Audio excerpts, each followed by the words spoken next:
호산나 호산나 호산나. 우리 성령님 내 안에 임하셔서 주님의 뜻을 이루소서. 주님을 볼 때 나에게 힘 주시네. 아멘. 주님만의 모든 두려움 사라져.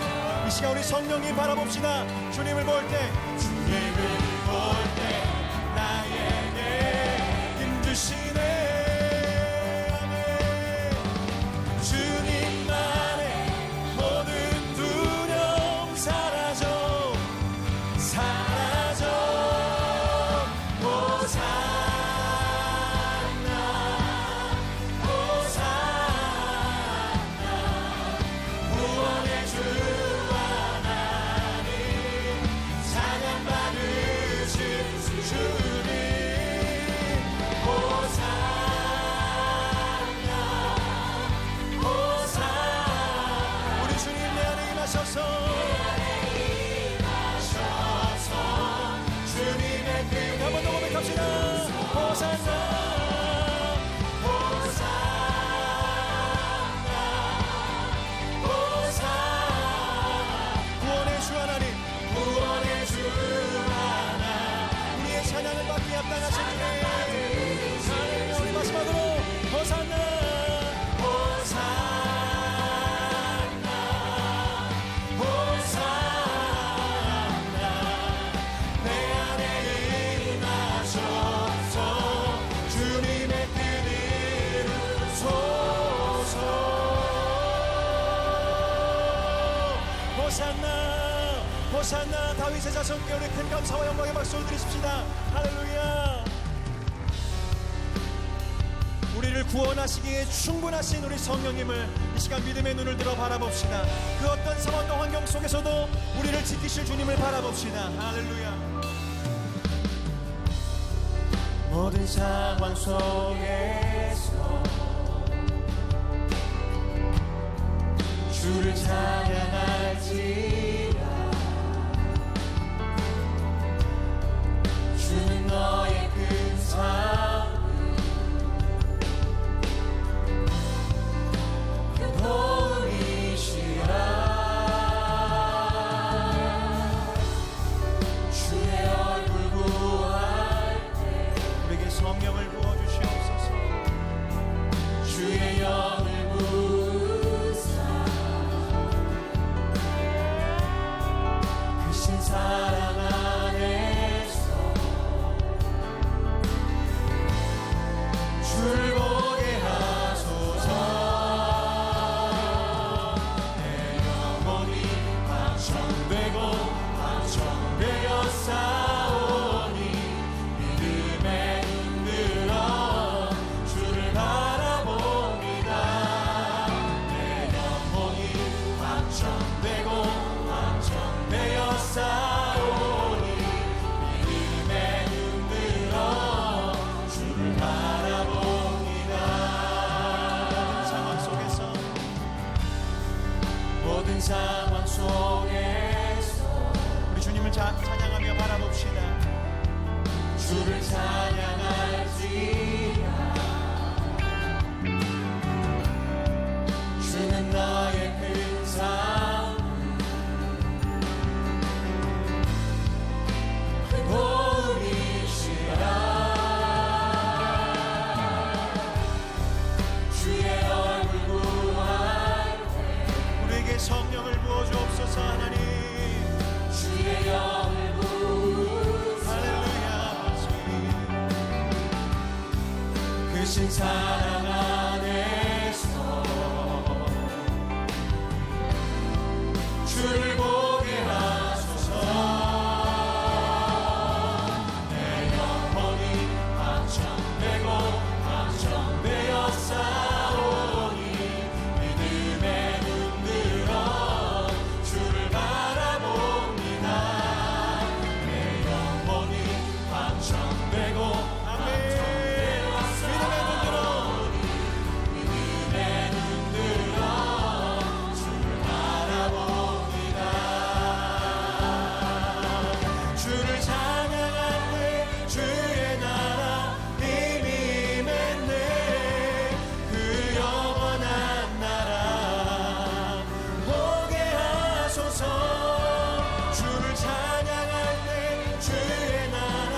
두 손을 높이 들고 주님 앞에 고백합시다. 내 영혼이 확정되고 확정되었사오니 내 영혼이 우리 두 손 높이 들고 아버지 되었사오니 믿음의 눈 들어 주를 바라봅니다. 내 영혼이 확정되고 확정되었사오니 믿음의 눈 들어 주를 바라봅니다.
오늘 3부 예배 나오신 여러분들 한 사람 한 사람을 주님의 이름으로 사랑하고 축복합니다.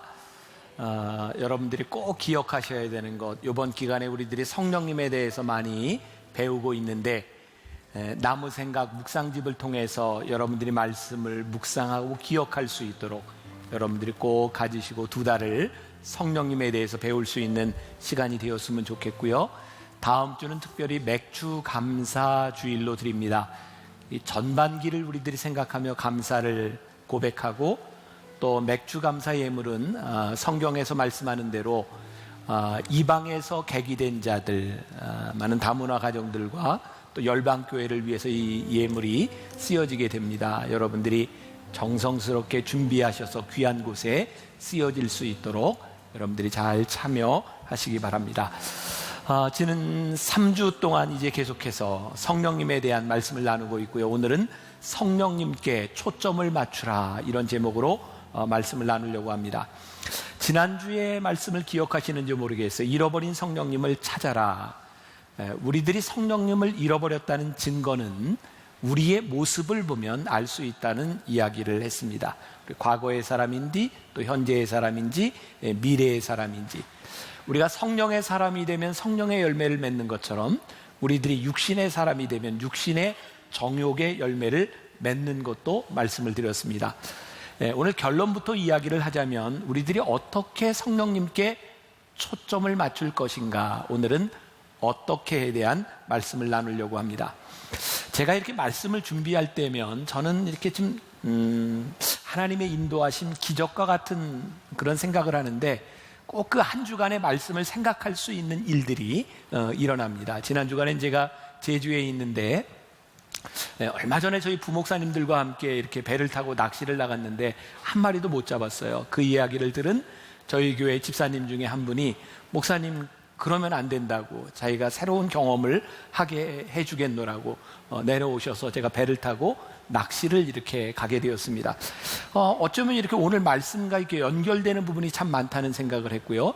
한 2시간 정도 배를 타고 이렇게 멀리 나갔는데 그 선장이 라이징 그러는 거예요. 보니까 고기들이 막 이렇게 나타나요. 부글부글 끓는 것처럼. 그리고 이제 거기에다가 이제 낚시를 던져야 되는 거죠. 낚시도 정말 쉽지 않다는 걸 저는 처음 알았어요. 릴을 잡아서 이렇게 쫙 그 포인트에다 던져야 되는 거예요. 그것도 배우고 또 그리고 다른 사람은 안 신기한지 모르는데 저는 참 신기한 게, 어쩌면 그 어떤 미끼를 쓰느냐에 따라 잡혀오는 고기가 똑같은 고기만 그 잡히더라고요. 낚시를 이렇게 하면서 제가 그런 생각을 했어요. 초점이라고 하는 것은 이런 것이구나. 우리들이 무엇을 하느냐, 어떻게 하느냐, 어떻게 초점을 맞추느냐고 하는 것은 굉장히 중요한 일이구나. 제가 오늘 성령님께 초점을 맞춘다라고 하는 것을 생각하며 우리는 어떻게 집중력 있게 갈 것인가를 생각하게 되었어요.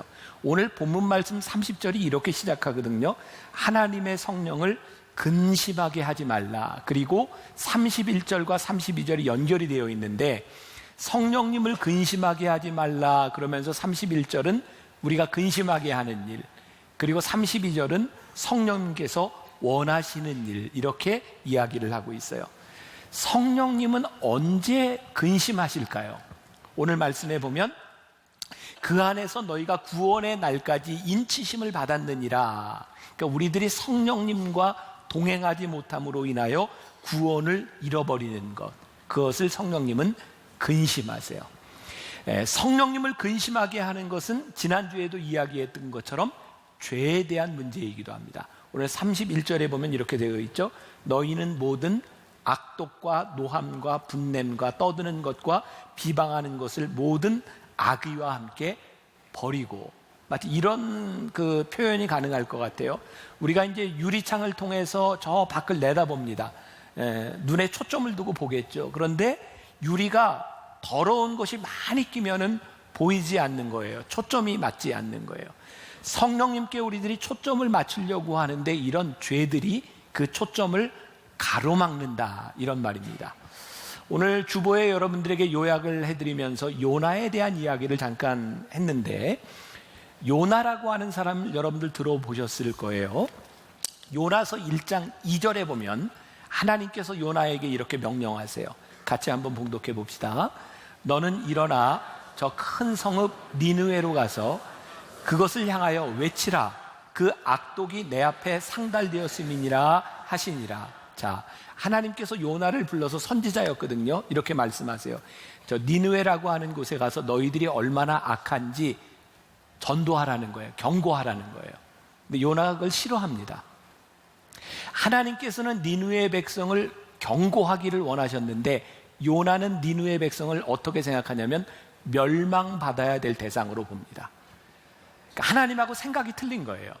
그 당시에 유대인들이 대부분 그렇게 생각했습니다. 죄 지은 이방인들은 멸망해야 된다. 근데 하나님은 그들이 돌아오기를 원하셨어요.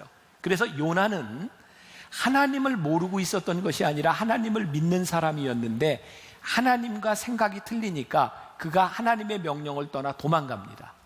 요나서 1장 3절에 보면 마침 다시스로 가는 배를 만난지라. 이게 무슨 말이냐면 하나님의 명령을 따라 도망가려고 항구에 갔는데 딱 도망가기 좋은 다시스로 가는 배를 만난 거예요.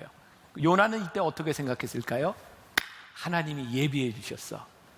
자, 우리가 성령님의 초점을 벗어나는 아주 중요한 일 가운데 하나가 뭐냐면 우리들이 살아가면서 일이 잘 풀리는 겁니다. 하나님을 믿어요. 그리고 하나님을 믿는 우리가 어떤 일을 하는데 일이 잘 풀리면 별로 고민하지 않습니다. 야, 일이 잘 되나 봐. 우리가 성령님의 생각에 민감하지 않으면 우리는 우리들의 삶에서 일이 잘 풀릴 때 하나님을 떠나갈 수 있는 일이 아주 흔하게 일어납니다. 그리고 요나는 다시스로 가는 이 준비된 것이 하나님이 준비한 것이라고 생각했는데 사실은 요나의 비극의 시작이었다는 거예요. 중요한 이야기죠. 우리가 하나님을 모르기 때문이 아닙니다. 하나님을 믿습니다. 하나님을 압니다. 그런데 하나님과 우리의 생각이 틀림에도 불구하고 우리의 육신의 일이 잘 풀릴 때 하나님을 벗어날 수 있다. 낚시 얘기를 조금 해보겠습니다. 제가 낚시를 하러 갔는데 아마 저와 같이 간 우리 집사님이 여기 계실 거예요. 저는 하나부터 끝까지 이렇게 배워가지고 그날 낚시를 한 거예요. 그렇게 큰 고기를 낚는 낚시를 제가 처음 가본 겁니다. 그리고 이렇게 하다가 이게 안 되면 선장이 삐 울려서 걷어야 되는데 제가 이거를 풀어야 되는 걸, 걷어야 되는 걸 모르고 풀렀어요. 줄이 막 풀렸습니다. 배는 떠나가려고 그래요. 그래서 막 이렇게 거는데 이게 안 올라오는 거예요. 아, 이거 배에 걸린 것 같아요. 큰일 났다. 민폐를 끼치겠다. 이거 안 올라와요. 그리고 있는데 보니까 고기가 걸린 거예요. 예. 여러분, 저런 사진에 반응하지 말고 말씀에 반응해 주세요. 예. 저런 거를 제가 2마리를 잡았어요. 놀라운 일이었어요. 그리고 같이 간 많은 그 낚시꾼들 전문가들이 있는데 제가 그분들보다 더 큰 고기를 잡게 된 거죠. 그래서 제가 이제 이렇게 생각을 하는 거예요. 아, 나는 낚시에 재능이 있나 봐. 저 정도 고기를 잡을 정도면 목회를 하는 것보단 이쪽으로 방향을 바꿔야 되겠어. 이게 맞는 생각일까요? 아닌 거죠. 지금 나에게 예상치 못한 잘하는 일, 좋은 일이 생긴다고 하는 것이 그것이 꼭 내가 가야 될 길은 아니라는 말이에요. 그런데 우리들이 그런 착각을 참 많이 한다는 거죠. 여러분들에게 좋은 일이 생길 때, 여러분들의 삶이 순조로울 때 우리들이 성령님께 민감하지 않으면 성령님께 초점을 맞추기가 힘들어진다는 거예요. 요나는 다시스로 도망을 가는 중에 풍랑을 만나게 됩니다. 근데 그 당시 사람들은 이게 풍랑이 만나면 여기 뭔가 나쁜 짓을 한 사람이 있을 것 같다. 그 사람을 제물로 던지라는 거죠. 그래서 제비를 뽑았더니 요나가 당첨이 된 거예요. 근데 요나가 이렇게 이야기를 해요. 요나서 1장 9절 말씀 보세요.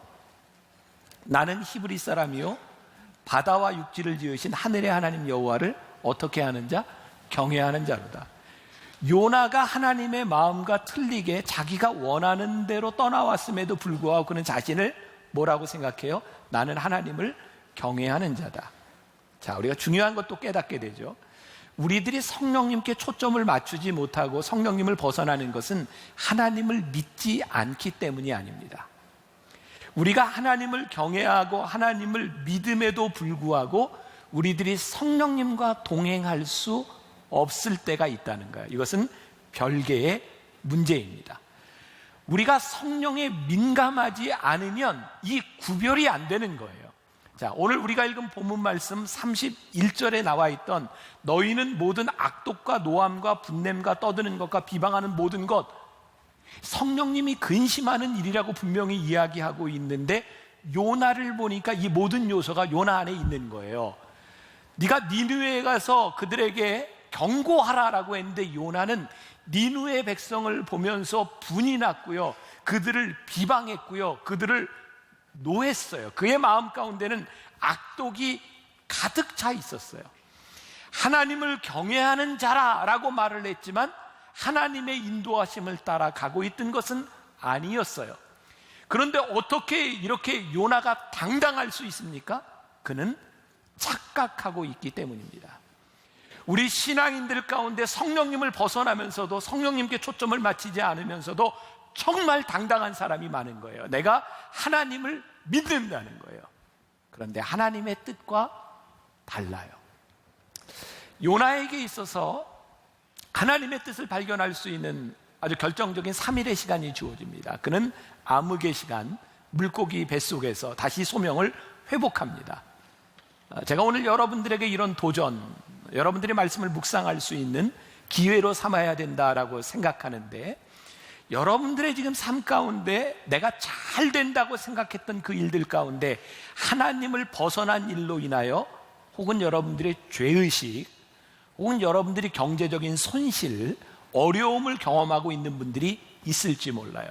다행스러운 것은 하나님께서 우리의 인생의 광야의 시간과 암흑의 시간들을 통해서 우리를 회복시켜 주신다는 거예요. 이제 오늘 우리들에게 주어진 숙제는 우리들이 어떻게 다시 성령님께 우리의 마음 초점을 모을 수 있느냐는 거예요. 마태복음 14장에 보면 하나의 기적이 나와요. 예수님께서 풍랑이 있는 무리를 걸어가시고 제자들은 배 안에서 풍랑이 일어서 막 무서워하고 있는데 예수님이 무리를 걸어오시는 것을 보고 깜짝 놀랍니다. 그때 베드로가 예수님께 이렇게 말하죠. 예수님, 저로 하여금 걷게 하세요.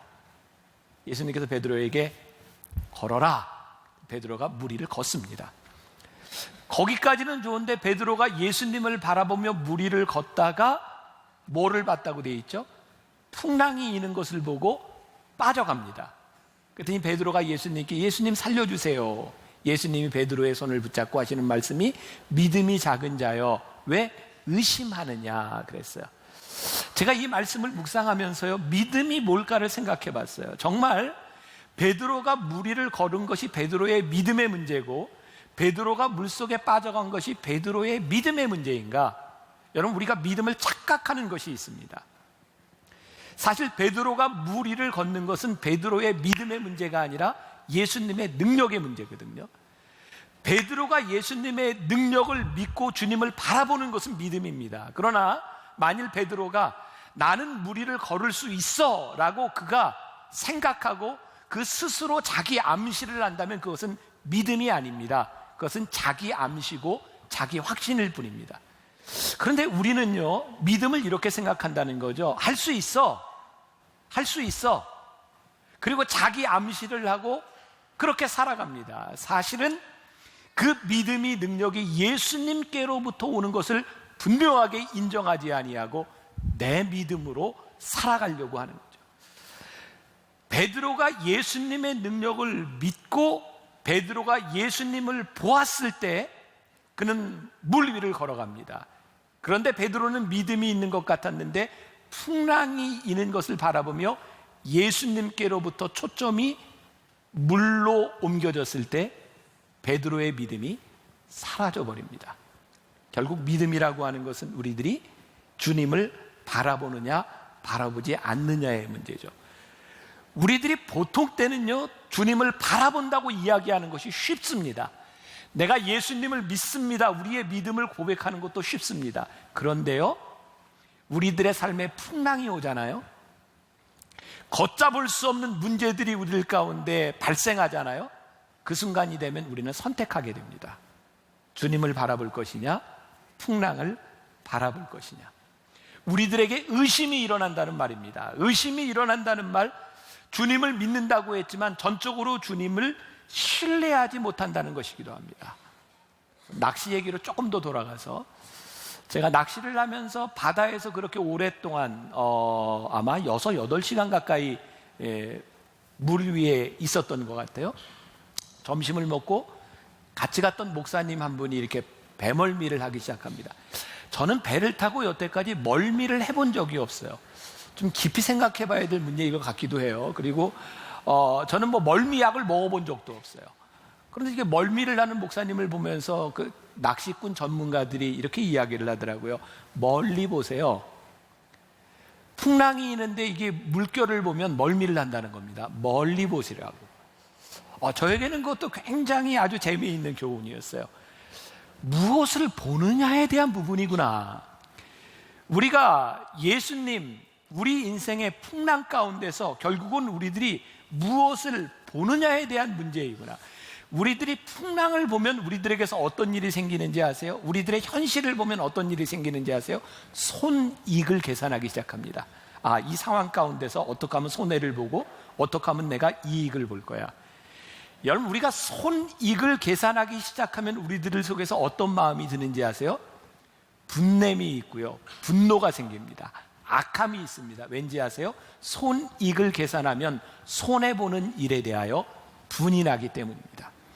우리가 예수님을 바라본다고 하는 것, 진리이신 하나님을 바라본다고 하는 것은 우리가 이 손익이라고 하는 우리들의 인생의 관점에서 이게 정말 어려운 일이기는 한데, 성령님을 바라볼 때 우리들에게서 나타나는 생각, 성령님에게 우리들의 삶에 초점을 두기 시작할 때 우리들에게서 나타나는 생각이 분명히 틀린 것만은 당연합니다. 우리가 또 신앙에 이런 착각이 좀 있어요. 좀 어려운 얘기일지 몰라요. 우리가 이런 기도하죠. 믿음 있는, 주님, 제 삶을 책임져 주세요. 근데 저는 가만히 이런 기도를 하는 사람을 보면요, 굉장히 무책임하다는 생각이 들어요. 주님, 제 삶을 책임져 주세요 라고 하는 기도 가운데는 어떤 그 의미가 들어있냐면, 주님이 책임지시면 내가 원하는 모든 일이 잘 될 거예요 라는 의미를 가지고 있어요.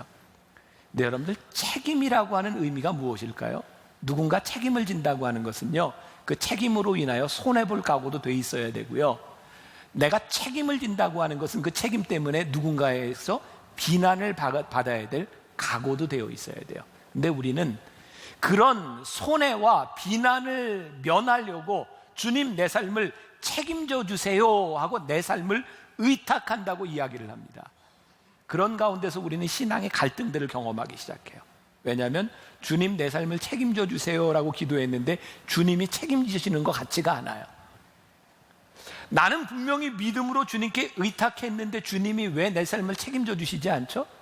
책임져 주시지 않는 것이 아니라 내가 생각했던 책임대로, 내 계획대로 가고 있지 않는 거예요.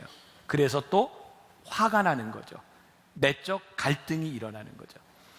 주님, 내 삶을 책임져 주세요 라고 하는 말은요, 아주 중요한 포기가 들어있습니다. 베드로가 풍랑이 있는 바다에서 주님을 바라볼 것이냐, 풍랑을 바라볼 것이냐 선택해야 했던 것처럼, 예수님, 내 삶을 책임져 주세요 라고 이야기를 한다면 여러분들이 포기해야 될 것이 분명히 있다는 거예요. 근데 우리는 포기하지 않고 책임져 주세요, 그리고 혼자 갈등합니다.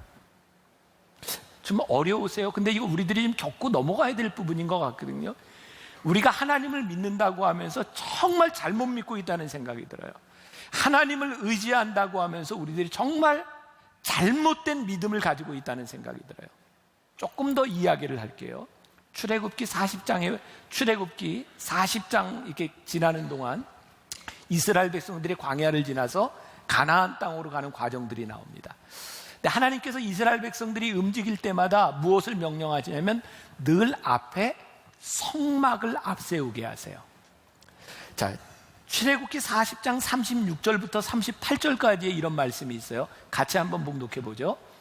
구름이 성막 위에서 떠오를 때에는 이스라엘 자손이 그 모든 행진하는 길에 앞으로 나아갔고, 구름이 떠오르지 않을 때에는 떠오르는 날까지 나아가지 아니하였으며, 낮에는 여호와의 구름이 성막 위에 있고 밤에는 불이 그 구름 가운데에 있음을 이스라엘의 온 족속이 그 모든 행진하는 길에서 그들의 눈으로 보았더라. 하나님께서 이스라엘 백성들을 40년 동안 광야를 지나면서 아주 철저하게 훈련시킨 것이 있는데 보아야 될 것이 무엇인지를 보게 하신 거예요. 늘 성막을 앞세우고 낮에는 구름 기둥이 밤에는 불 기둥이 있는 것을 보고 움직이게 하셨어요. 여러분, 이 일이 얼마나 힘든 일이었을까 한번 생각해 보세요. 자, 구름 기둥과 불 기둥이 딱 멈추었으면 이스라엘 백성들이 움직이지 않는 거예요. 이게 움직이면 따라가는 거예요. 그런데 이스라엘 백성들이 진짜 딱 쉬고 싶을 때 멈췄을까요? 가고 싶을 때 움직였을까요? 어떤 때는 막 쉬려고 하는데 구름 기둥과 불 기둥이 움직였을지 몰라요. 그들은 쉬지 못하고 따라갔을지 몰라요. 설명이 없는 거예요. 근데 하나님께서 40년 동안 이스라엘 백성에게 이 구름 기둥과 불 기둥 성막을 따라가게 하시면서 깨닫게 하신 것이 뭐냐면, 너희들이 지금 이 구름 기둥과 불 기둥을 따라가는 것이 너희들의 인생의 최선이고 너희들이 가고 있는 길이 가나안을 향해 가고 있는 길이야를 40년 동안 깨닫게 하신 것이죠. 초점을 바라보고 따라가게 하는데 하나님이 철저하게 훈련을 시키셨어요. 그래서 우리가 성령님께 초점을 맞춘다고 하는 것은 철저한 훈련이라고 하는 것을 여러분들에게 말씀드리고 싶어요. 저는 군에서 훈련을 받을 때 장교 훈련을 받으면서 12주 훈련을 받았거든요. 제가 여기 잘 모르는 남자분인데, 여기 둘이 커플? 부부. 네. 군대 갔다 왔어요? 다행이에요. 군대 갔다 와서. 물어볼게요. 틀려도 괜찮아요. 네. 군대 가서 훈련 받을 때 제일 먼저 받았던 훈련이 뭐였어요? 어떤 훈련부터 받았어요? 제식 훈련. 네. 고마워요. 맞춰주셔서. 군대 가서 훈련을 받을 때 저도 그렇고 모든 군인들이 제일 먼저 훈련을 받는 게 제식 훈련이에요. 여자들은 무슨 말인지, 제식 훈련이 뭐냐면 걷는 겁니다. 앞으로 가, 뒤로 돌아가, 우향우 좌향우에서 걷는 겁니다. 저는 훈련을 받을 때 4주 동안 걷는 것만 훈련을 받았습니다. 제가 속으로 이렇게 생각해요. what a stupid. 정말 얼마나 멍청한 일이에요. 걷는 거 훈련을 받아야 4주 동안. 그리고 이제 훈련을 받으면 각도, 몇 도까지 올라가야 되고, 여기서 끝나는 게 아니라요, 4주 걷는 훈련을 마치고 나서도 12주 훈련을 받는 동안 그 자세로 식당을 가든 어디 갈 때든 이거를 하고 가는 겁니다. 저에게 가장 큰 문제는 제가 아주 그렇게 바보는 아닌데 이거였어요. 이게 같이 올라가는 거. 아무튼 저도 열심히 훈련을 받았어요. 그러면서 교관이 하는 이야기가 있어요. 왜 훈련을 받느냐면 대한민국 육군 장교의 자세가 나올 때까지입니다. 식당을 갈 때도 어디를 갈 때도 비가 올 때도 이 자세가 나올 수 있도록 이게 익숙해질 때까지 4주 동안 제식 훈련을 받는 거예요. 그러면서 어느 순간부터인가 걸으며 이 모습이 자연스럽게 나타나기 시작해요. 성령의 초점을 맞추는 훈련이라고 하는 것은요, 참 쉽지 않아요. 너무너무 어려워요. 왜? 설명되지 않는 일이 많은 거예요. 우리가 이해되지 않는 일들이 많은 거예요. 그런데 성령의 초점을 맞추기 시작하면 그것이 우리들에게 자연스럽게 드러나기 시작할 때 우리들이 초점을 맞출 뿐만 아니라 하나님과 동행하는 것이 무엇인지를 깨닫게 되는 거예요. 자, 좀 엉뚱한 말씀일지 몰라요. 히브리서 13장 2절 말씀 같이 한번 목록해 볼까요? 손님 대접하기를 잊지 말라. 이로써 부지 중에 천사들을 대접한 이들이 있었느니라. 히브리서 기자가 창세기에 나오는 아브라함의 이야기를 이렇게 얘기하는 거예요. 손님 대접하는 것을 잊지 말아라. 이로써 부지 중에 천사들을 대접하는 것이니라. 창세기 18장에 아브라함이 지나가는 객을 대접합니다. 세 사람을. 그 사람들이 천사들이었고요. 아브라함과 사라에게 이삭을 줄 것을 이렇게 예언하는 장면이 나옵니다. 아브라함이 그 축복의 예언을 받으려고 대접했던 것이 아니라 그렇게 대접했더니 그들이 천사였더라. 그러니까 너희들도 이렇게 손을 대접해라, 이런 말씀이거든요. 다음 주가 맥주감사주일이에요. 여러분, 맥주감사주일이든 추수감사주일이든 우리들이 제일 많이 들었던 설교가 이런 걸 것 같아요. 여러분, 감사하세요. 감사하면 하나님이 여러분들을 축복해 주세요. 그리고 감사의 스토리, 어려운 중에도 이렇게 감사했더니 하나님께서 몇 배의 축복을 해주셨더라, 이런 스토리들을 참 많이 들어왔고 우리는 거기에 교육받아 왔어요. 감사하는 우리를 하나님이 축복하여 주시지 않는다, 이 말이 아니라 우리들은 감사보다는 감사에서 받을 축복에 초점을 두었어요. 이게 무슨 이야기냐면 거기에 하나님의 마음이 없어요. 하나님은 우리들의 삶이 감사하는 삶이 되기를 원하시지, 감사했기 때문에 축복받는 삶을 하나님이 가르치시는 게 아니에요. 감사에 하나님의 마음이 있어요. 제 이야기를 한번 들어보세요. 몇 년 전 신문에 났던 이야기인데, 박 씨라고 하는 사람이 여관을 경영하는 분입니다.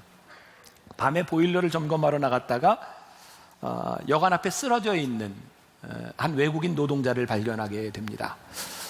이 사람을 데리고 병원 응급실에 갔는데 치료를 안 해주는 거예요. 돈이 없어서 보증금을 내라는 겁니다.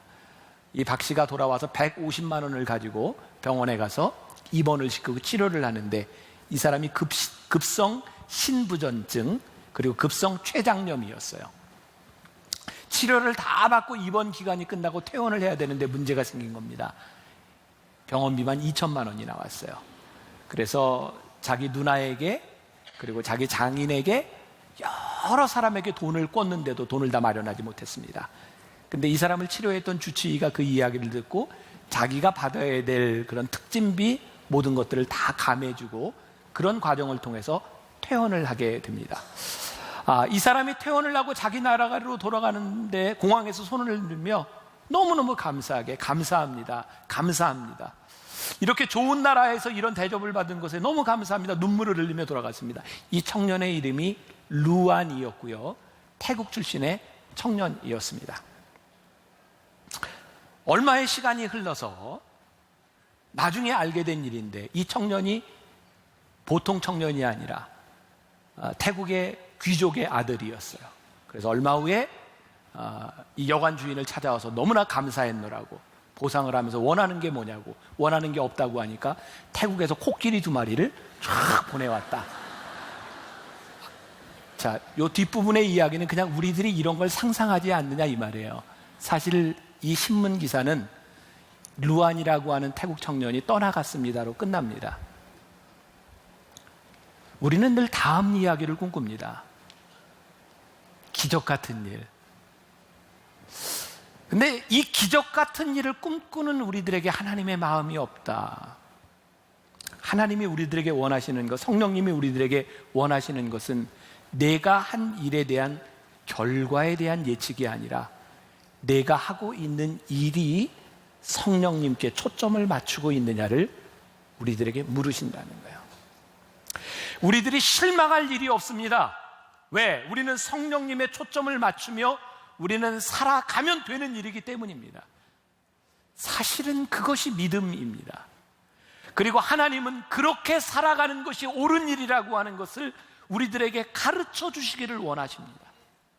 그래서 오늘 본문 말씀 32절에 서로 친절하게 하며 불쌍히 여기며 서로 용서하기를 하나님이 그리스도 안에서 너희를 용서하심과 같이 하라. 다음은 없습니다. 그렇게 하라는 겁니다. 어떤 결과도 중요하지 않습니다. 그렇게 하라는 것입니다. 초점을 맞추는 훈련, 우리의 인생에 꿈꾸는 내가 이런 일을 했더니 이런 결과가 일어났다라고 하는 완벽한 계획이 아니라 하나님이 우리들에게 초점을 맞추라고 하신 일 가운데 우리는 초점을 맞추면 됩니다. 이것이 훈련이에요. 이해하기 어려운 일들이 많이 있을 거예요. 이스라엘 백성들이 구름 기둥이 움직이는 것을 보고 움직이고 불기둥이 멈추는 것을 보고 멈췄을 때 성경은 설명해 주지 않았어요. 너희들이 멈춰야 되는 이유는 이것이란다. 너희들이 가야 하는 이유는 이것이란다. 왜 설명해 주지 않았을까요? 그들이 믿고 순종하며 말씀대로 살아가는 것이 절대로 잘못된 것이 아니라고 하는 것을 하나님은 깨달아 알기를 원하셨어요. 말씀을 준비하면 또 이런 표현, 제가 종종 저 스스로 감탄하는 멋진 표현이 하나 또 나왔어요. 사실 우리들이 성령님의 인도하심을 따라 움직이는 것 굉장히 귀한 일이기는 한데 정말 더 힘들고 어려운 일 가운데 하나가 움직이지 않는 움직임이라는 생각이 들었어요. 말장난이 아니에요. 움직이지 않는 움직임. 우리들에게 멈추라고 하셨을 때에 멈출 수 있는 움직이지 않는 움직임, 우리들의 인생에 필요할 때가 참 많아요. 우리들은 뭔가를 하고 싶은데 이거 아니면 안달이 날 것 같은데 성령님께서 우리들에게 말씀하시지 않는 때가 있어요. 근데 이거 우리들이 어떻게 아냐고요? 이것이 성령님의 뜻인지 우리들이 어떻게 아냐고요? 제가 그걸 말씀드리려고요. 우리가 민감하다라고 하는 것이 무엇인가? 우리의 계산과 이해로 생각하지 아니하고 순종한다고 하는 것이 무엇인가? 우리는 흔히 많은 일들을 하면서 우리들이 크리스찬이니까 말씀대로 선한 의도, 옳은 일, 정의감 이런 것들이 우리들의 마음속에는 늘 자리 잡고 있어요. 저에게도 이렇게 설교를 하면서 제가 악한 의도를 가지고 설교하겠습니까? 선한 의도를 가지고 설교하겠습니다. 선한 의도를 가지고 설교하려고 늘 노력하죠. 제가 목사가 되고 이제 한 30년째 돼가는데 제가 한 가지 꼭 지키려고 하는 게 있어요. 말씀을 준비하고 목회를 하고 이렇게 살아가다 보면 이렇게 부딪히는 일들도 있고요. 어떤 교인에게 이걸 꼭 해주고 싶은 말이 있어요. 그런데 대놓고는 못하겠어요. 그럼 어떻게 해야 돼요? 설교할 때 소위 좀 나쁜 말로 까는 거예요. 너 좀 깨달아라 뭐 이런 거 있죠. 근데 제가 한 번도 그렇게 설교를 해본 적이 없어요. 제가 여러분들을 고백하는 거예요. 이 설교 시간에 이 말씀을 듣고 네가 좀 깨져야 돼. 아이고 그 마음이 좀 바뀌어야 돼. 이렇게 설교를 한 적이 없어요. 이유는 딱 한 가지입니다. 제가 새벽에 기도할 때마다 하나님의 말씀이 능력이 있음을 제가 믿음으로 고백하기 때문이에요. 하나님, 제가 저 사람을 향해서 네가 깨져야 돼라고 말을 하지 않아도 하나님의 말씀은 살았고 운동력이 있고 심령골수를 쪼개는 능력이 있음을 믿기 때문에 성령님을 의지하고 선포하는 일이지 사람을 바라보며 너를 고쳐야 되겠다고 설교하지 않겠다는 거예요. 그건 제가 하나님 앞에 결심한 내용입니다. 그래서 아직까지 사람을 놓고 설교해 본 적은 없는 것 같아요. 누군가 목사님이 날 보고 하는 얘기야 라고 느꼈다면 전 100% 성령님께서 그렇게 하셨다고 믿습니다. 왜? 저는 그렇게 하지 않았기 때문이에요. 내가 하는 일이 옳은가? 여러분 옳은 일을 하고 싶죠? 근데 우리들이 물어야 되는 것은 옳은 일이 아닙니다. 이 말씀에 오해하지 마세요. 여러분들이 하나님을 믿으면서 옳은 일에 신경 쓰지 말라든가 정의가 무엇인지를 도외시하고 살아야 된다 이런 이야기가 아니라 옳은 일보다 더 중요한 것이 있는데 성령님이 원하시는 일인가 그 초점을 생각하라는 거예요. 왜? 참 이상한 것은요, 나는 분명히 옳은 일을 했는데요 하나님이 옳지 않다고 느끼시고 성령님의 일이 아니면 근심이 있어요. 여러분 성령님께 민감하면 틀림없이 근심이 있어요. 성령님이 원하시지 않는 일에 대하여 성령님이 우리들의 마음을 불편하게 하세요. 예수님께서 십자가에 달리실 때 강도조차도 이렇게 얘기했어요. 당신이 하나님의 아들이라면, 능력이 있으면 당신이 뭐 잘못했습니까? 내려오세요. 저 나쁜 사람들을 치세요. 정의로운 일입니다. 옳은 일입니다. 근데 예수님이 옳은 일을 행하시지 않았습니다. 끝까지 십자가에서 죽으셨어요. 왜냐하면 거기에 하나님의 마음이 있었거든요. 내가 십자가에 죽어야 된다. 그건 정의의 문제가 아니라 하나님의 마음, 우리를 향한 하나님의 사랑이었어요. 지금 여러분들 마음 가운데 이런 생각들이 많이 날 거예요. 저 나쁜 놈, 이건 옳은 일이 아니야.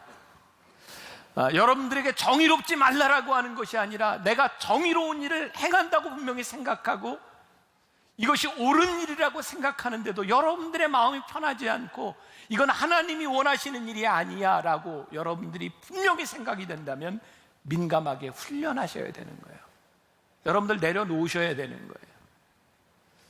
그리고 우리들이 하나님의 말씀을 따라 살아간다고 하는 것, 구름기둥과 불기둥을 따라 우리들이 살아간다고 하는 것은 여러분들의 삶에서 모든 것이 다 이해되기 때문이 아니라 하나님의 마음이 있다고 믿어지기 때문에 우리들이 하나님을 바라보며 가는 거예요. 아마 오늘 여러분들 가운데도 많은 마음의 결단이 있으리라고 생각해요. 여러분들 가운데 지금 고민하는 사람이 많이 있을지 몰라요. 나는 옳은데 왜 내 마음이 불편하지? 나는 틀린 것 같지 않은데 왜 이렇게 불안하지? 모든 일이 잘 풀리는 것 같은데 이거 하나님이 기뻐하시지 않는 것 같은데 어떡하지? 여러분, 초점을 맞추어야 할 때입니다. 바로 보아야 할 때입니다. 제가 이 성령님에 대한 설교를 하면서 우리들이 그런 꿈꾸자 그랬잖아요. 여러분들에게서, 저에게서, 이 만나 교회에서, 이 한국 교회에서 하나님의 뜻이 이루어지고 성령님의 인도하심이 이루어지는 꿈, 여러분들의 믿음의 고백과 훈련을 통해서 이번 한 주간 여러분들의 삶에 그런 일이 일어나리라 믿습니다. 성령을 근심하게 하는 일을 떠나고 여러분들에게 주신 하나님의 마음을 여러분들이 고백할 수 있기를 주님의 이름으로 간절히 소원합니다.